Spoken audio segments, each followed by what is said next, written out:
Hello everyone. Today I am excited to share with you spinach and quinoa stuffed portobello mushrooms. It's a quick and easy meatless meal that you can enjoy any day of the week, and I'm going to show you step by step how to make them. Now I love portobello mushrooms because they make a great vessel to stuff with just about anything. We want to start by prepping the mushrooms, and we're simply going to take a paring knife, cut along the edge of the mushroom, digging down a little bit into the flesh. Next, we want to scoop out the flesh with a spoon, creating a little bit of a hollow in the mushroom to stuff with goodness. And the nice thing about portobello mushrooms is that they kind of have a meaty texture on their own, so you don't really miss the meat when you stuff them with vegetarian options. And just like so, we have a perfect vessel. Alright, now that our mushrooms are trimmed and scooped, we're just going to brush them lightly with a little bit of olive oil. That just helps to keep them a little bit more moist through the baking process. Alright, we're going to add a generous dose of olive oil to a skillet.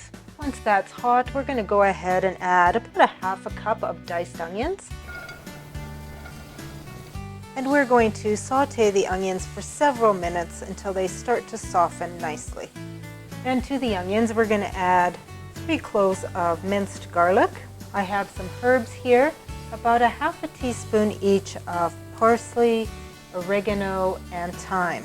Thyme is always a wonderful herb with mushrooms. And we'll saute this for about a minute.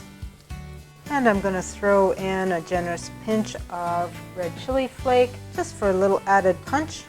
Alright, to our onions, we're going to add about 6 ounces of fresh baby spinach. And add it all at once. It seems like a lot, but it only takes a few minutes for that spinach to wilt down to nothing. And as you can see, it doesn't take too long before that is just a little bit more manageable in the pan. Toss occasionally until spinach is completely wilted. And now is a good time to season with salt and pepper and give it a light stir. Now to our spinach, we want to add 1 cup of cooked quinoa that's been cooked in either chicken broth or vegetable broth. Cooking the quinoa in broth just adds a little bit more flavor. It's quite plain otherwise. The nice thing about quinoa is that quinoa has a little more protein than most other starches. For example, a cup of cooked quinoa has about 9 grams of protein, whereas a cup of cooked rice only has 3. So it makes it great for vegetarians and meatless meals just to get that extra protein. And add in about 3/4 a cup of freshly grated Parmesan cheese. This not only adds extra flavor, but also a little bit more salt. Plus, it helps to keep everything together. And now would be a good time to taste your filling for salt and pepper. Alright, we're going to go ahead and stuff our mushrooms.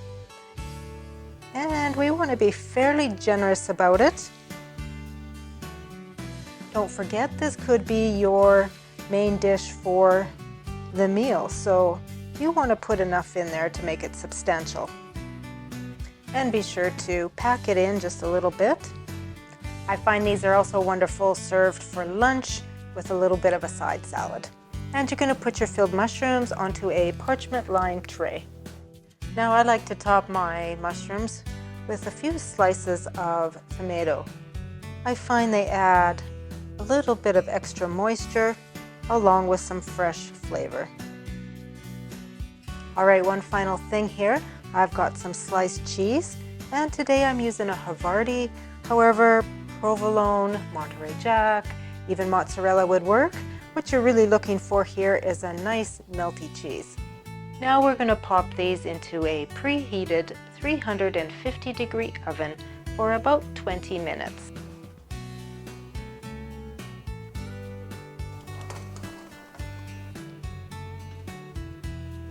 Alright, and here we have them, nicely warmed through with melty cheese on the top. Sometimes simple makes the best meals. Now if you're not a huge fan of quinoa, rice or couscous would also be a great option here. Healthy, vegetarian, and gluten-free.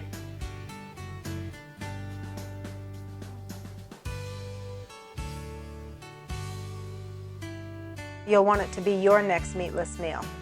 Thank you for watching today. Don't forget to subscribe, and I'd appreciate any comments or feedback that you might have. We'll see you again.